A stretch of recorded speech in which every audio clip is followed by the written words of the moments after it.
అయితే ప్రియులారా, ఈరోజు మనం వాక్యాన్ని చదివేటప్పుడు ఎలా చదువుతున్నామో, అర్థం కాకపోయినా గానీ వెళ్ళిపోతున్నాము అనంటే, అది మనకి ఇంపార్టెంట్ కాదు అని మనం తీసుకుంటున్నామా?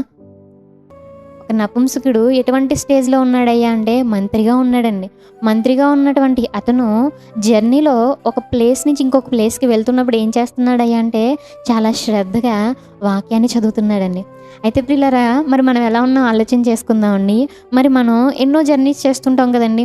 ప్రతిరోజు గూడా ఆఫీస్‌కి వెళ్ళేటువంటి వారుంటారు, కాలేజెస్‌కి వెళ్ళేటువంటి వాళ్ళుంటారు, ఏదైనా వర్క్ నిమిత్తం బయటకి వెళ్ళేటువంటి వాళ్ళుంటారు. మరి జర్నీస్‌లో మనం జనరల్‌గా ఏం చేస్తూ ఉంటాం అంటే టైం వేస్ట్ చేసుకుంటూ ఉంటాం.